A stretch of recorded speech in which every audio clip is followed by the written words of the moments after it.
Oke, Assalamualaikum warahmatullahi wabarakatuh. Selamat datang di Santri Testing. We learn everything about hacking, ya teman-teman.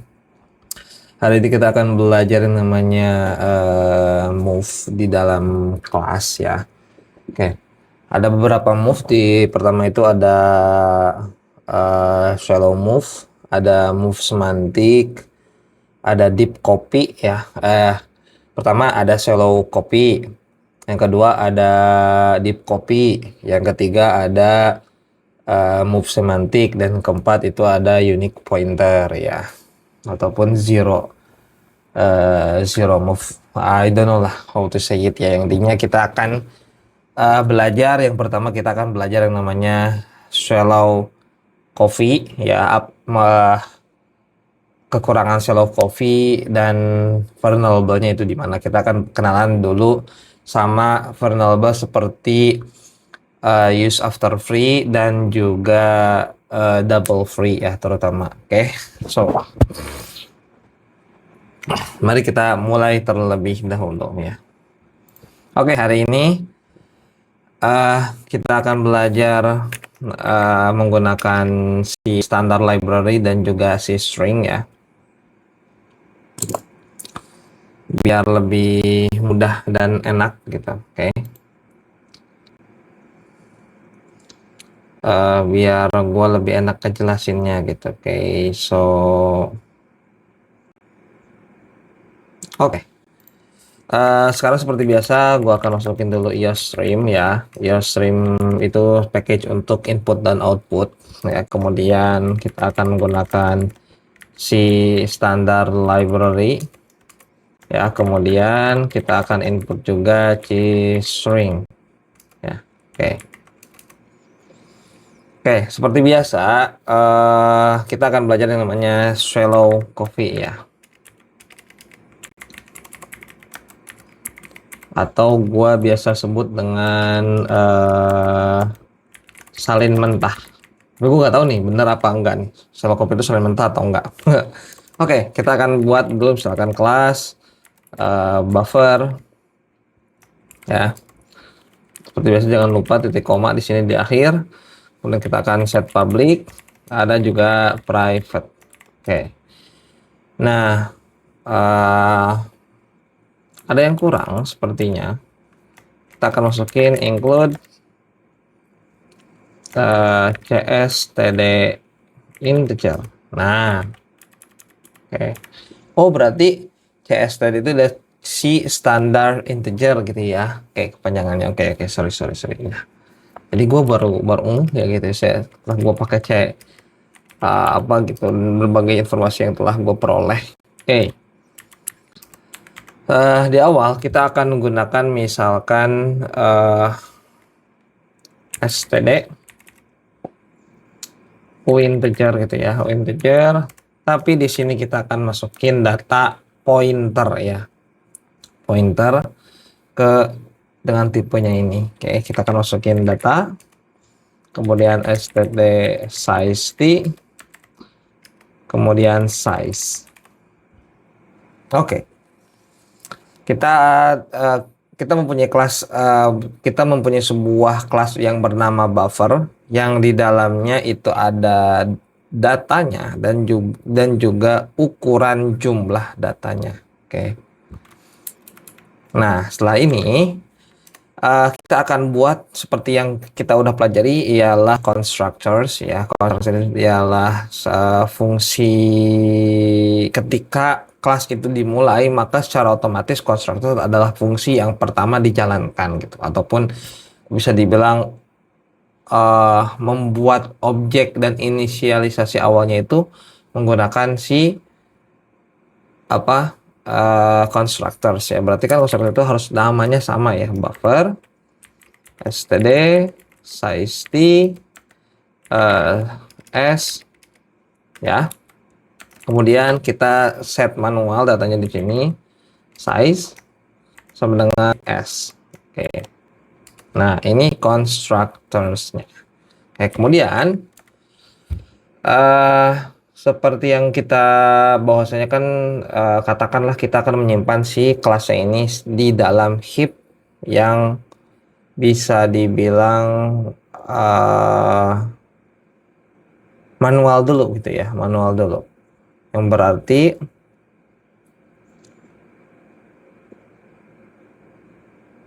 bahwasannya kita alokasi memori di heap secara manual gitu ya. Sorry secara sintaks jujur gua juga kurang agak paham gitu ya. Yang terpenting gua mengetahui apa yang terjadi di si plus ini ya.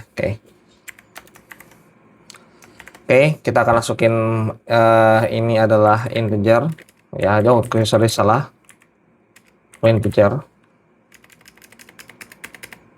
Bahwasannya kita kan menggunakan tipe data integer ya, integer. Kemudian sorry salah. Di sini dulu std integer. Kemudian kita kasih bintang bahwasanya ini adalah khusus yang akan ke pointer. Std malloc. Kemudian jumlah yang akan kita masukkan ke dalam, ataupun bisa dibilang ini itu kan bisa dibilang buffer full ya, buffer full gitu, mungkin prinsip gue adalah buffer full. Oke, sambil gue jelasin, kita akan masukin bahwasannya ini kan berarti n, s jumlah datanya dikali size of std integer 68. Oke. Apa yang terjadi teman-teman, bahwasannya secara tidak langsung berarti kita memesan sebuah memori di dalam heap karena kan kita menggunakan malloc ya. Tapi oke, di sini kan kalau malloc, kalau datanya pakai new,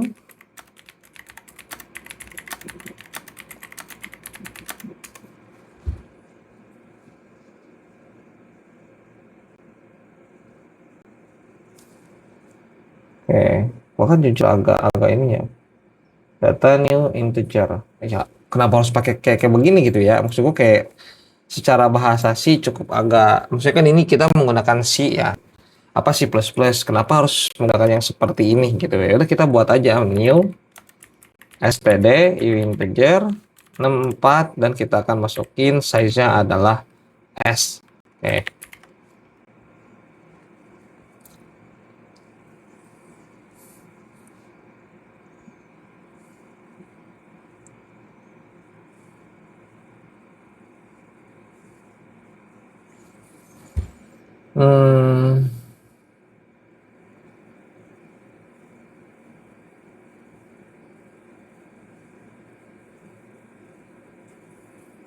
Oke, S. Tapi kita memesan sebuah heap memori dengan tipe data integer 64 dan jumlahnya sesuai dengan array yang kita inginkan, ialah size. Maka setelah ini kita akan lakukan inisialisasi integer A sama dengan 0, A lebih kurang dari S, A plus data dot A sama dengan 0. Oke. Kita udah buat inisialisasi ini, bahwasanya semua tipe datanya ini akan menjadi 0. Oke. Setelah itu kita akan gunakan destruktor ya, berarti buffer delete data. Oke, kita inisialisasi, minta alokasi heap sebesar size yang kita inginkan dengan tipe data integer 64 S, yang berarti 8 dikali size ya. Jadi kalau size-nya 10 kita punya 80 bytes. Oke, paham. So, kemudian setelah itu kita akan buat fungsi set ya, berarti void set data Kemudian kita akan masukkan integer id x dan std integer 64 data. Oke. Kita akan implementasikan dulu ya, seperti untuk tidak lupa bahwasanya void buffer set data. Oke. Integer id x std integer 64 data. Oke, berarti data dia indeks ke berapa, kemudian kita isi data. Oke ya, ini constructor,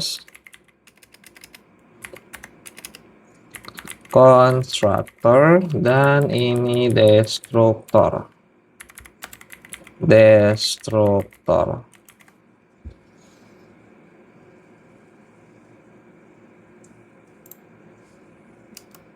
Oke, yang berarti setelah ini kita akan masukin void get data integer id x. Oke. Kemudian void buffer get data integer id x ya. Dan juga std cout itu data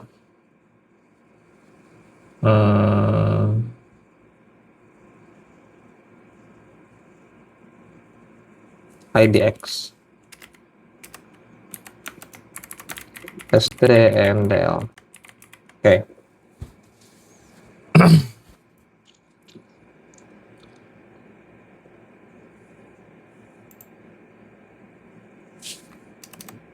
Oke. Setelah kita buat bahwasanya kita ada sebuah constructors, ketika sebuah fungsi sebuah kelas itu dipanggil, kita simpan isinya bahwasanya kita memesan sebuah buffer pool ya, dengan data dan isinya itu harus integer 64 ya, yang berarti kita mempunyai ada 80 bytes. Oke, kemudian kita set data di dalam heap tersebut menggunakan data semuanya 0 ya, katakanlah supaya bersih gitu kan. Oke, setelah kita constructors, maka kita akan panggil set data ya di sini.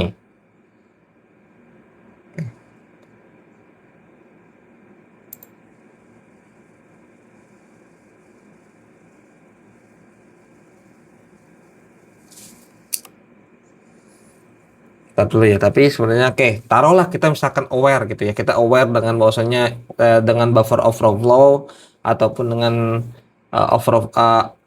heap buffer overflow, bahwasanya seorang pengguna tidak boleh menginput data melebihi kapasitas misalkan gitu ya. Oke, berarti kan kita harus set gitu ya, if idx kurang dari size. Oke. Tapi masalahnya ini adalah size t, sedangkan idx adalah integer. Oke. Bisa nggak gitu langsung dibandingkan? Berarti, sorry, ini agak jadi ini. Sorry, gue lihat lagi kameranya apakah jalan. Oke, masih bagus lah ya. Oke, yang berarti kita butuh static cache aja ya, static cache supaya tipe datanya itu sama.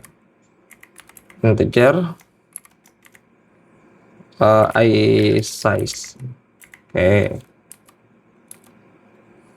If, maka kita akan masukkan data sama dengan idx.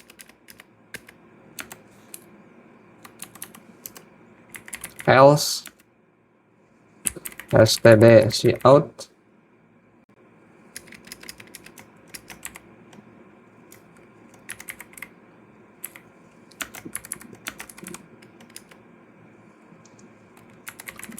buffer overflow detected, please set IDX less than size.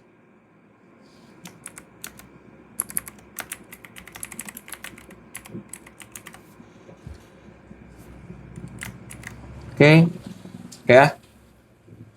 Taruhlah seperti ini. So, ini pun berlaku di sini ya.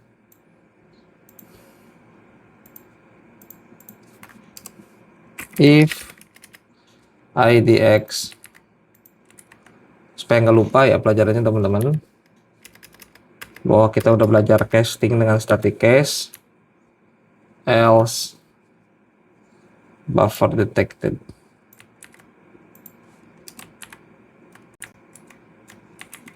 Oke, buffer overflow write detected, dan kalau ini buffer overflow read detected ya. Jadi kalau misalkan seseorang mau membaca datanya melebihi dari data yang kapasitas kita, maka itu kan buffer overflow gitu ya. Ada buffer flow read, ada buffer overflow write yang secara memori. Kalau write kan dia menulis ke dalam memorinya yang tidak kita kalkulasikan secara bahasa C++, itu write. Tapi kalau read berarti dia membaca sebuah data yang berada di luar dari indeks yang data kita sediakan. Oke, taruhlah kita aware di sini, tapi kita belum aware tentang masalah seperti use after free ya. Oke.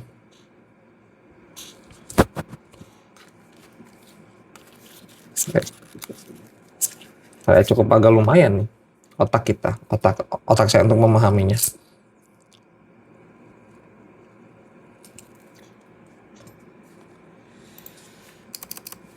Oke, berarti yang integer main, oke, ini teman-teman boleh ditulis juga argc ataupun enggak juga nggak masalah, karena ini mah cuman supaya terbiasa aja ya. Oke, setelah itu kita akan masukkan semisal bahwasannya ini tuh kan buffer B1 sama dengan buffer inisialisasinya kita misalkan kasih 20. Oke, berarti 8 kali 20 kita mempunyai ada 160 bytes data di heap yang kita simpan di datanya ya, di tipe di data dalam sebuah kelas ini. Oke. Misalkan kita set b1.set data, kita misalkan IDX adalah 0, kita isi misalkan 2000 ya. Kemudian kita pengen dapetin datanya ialah get data index ke 0. Oke.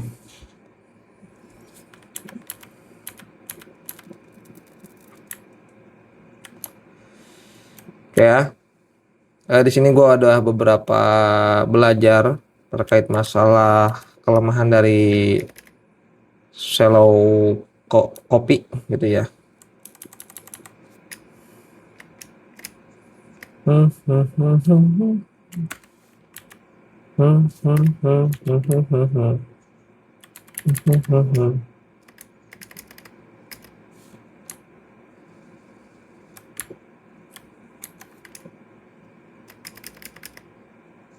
Oke.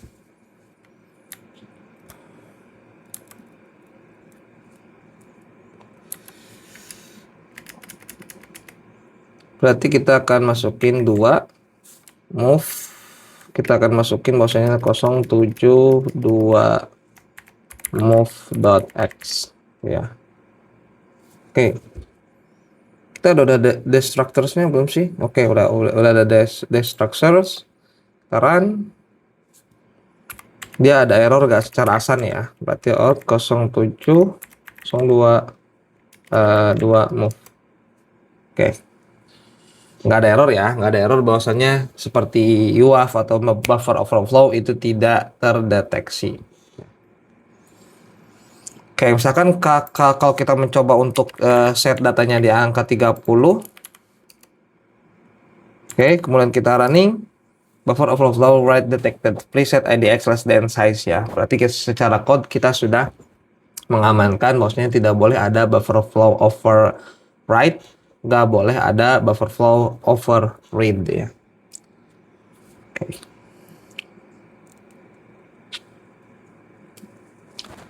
Nah, kita belum belajar tentang masalah shallow copy ya. Shallow copy itu akan seperti apa dan sebagainya. Oke. Kita taruh di sini di indeks 0 ya. Di indeks 0 kita akan set ke nilai 2000. Oke, 2000 kita dapetin. Nah, yang jadi masalah adalah shallow copy. Oke, kita akan pasang kurung kurawal lagi di sini. Yang berarti ini adalah mempunyai, katakanlah ini adalah function yang berbeda. Ya. Scope yang berbeda. Ataupun ruang lingkup domain yang berbeda. Kayak kalau ini yang global berarti ada cabangnya gitu, spesifik. Taruh misalkan kita simpan datanya di sini buffer B2 sama dengan B1. Oke. Nah, ini disebut shallow copy. Yang artinya kita benar-benar mentah secara memori kita copy nilai yang sama dari B1 ke B2. Dari B1 ke B2 yang secara arti dia mempunyai nilai yang sama. Oke. B2 get data. Oke. Oke, kita jangan dulu pakai asan ya. Kita jangan dulu pakai asan. Oke.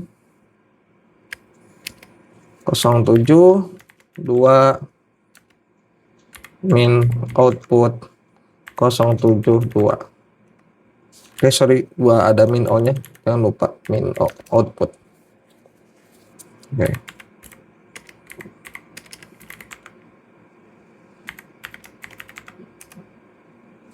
Oke. Seperti yang teman-teman ketahui bahwasanya tadi itu ada loading yang cukup lama di sini ya, ada delay yang cukup lama ketika dia sudah nampilin nilai 2000, yang berarti ketika kita get data aja nilainya masih sama, ialah 2000 ya, yang berarti secara copy kita masih mempunyai nilai yang sama. Oke. Akan tetapi di sini itu terdapat kelemahan yaitu use after free ya. Kenapa? Karena ketika si B ini keluar dari scope, maka dia secara otomatis bakal menggunakan destructors buffers ketika keluar dari scope. Maka akan menghapus semua data di buffer full kita. Ya, di sini. Oke. Setelah menghapus, apabila kita mencoba untuk mengakses lagi B1 get data, kita kasih minta lagi nih. Kita pengen indeks 0 lagi, keluar lagi, gak usah. Oke, kita ini tanpa asan dulu ya. Kita tanpa asan. Kita running lagi, kita dapetin 3 kan. Kita dapetin ini nilai 2000 dari sini, yang pertama. Yang kedua kita dapetin nilai 2000 dari sini. Dan yang ketiga kita dapetin dari sini. Tapi kalau kita build pakai asan gimana? Oke. Maka kita akan dapetin namanya heap use after free. Oke, heap UAF. Kenapa?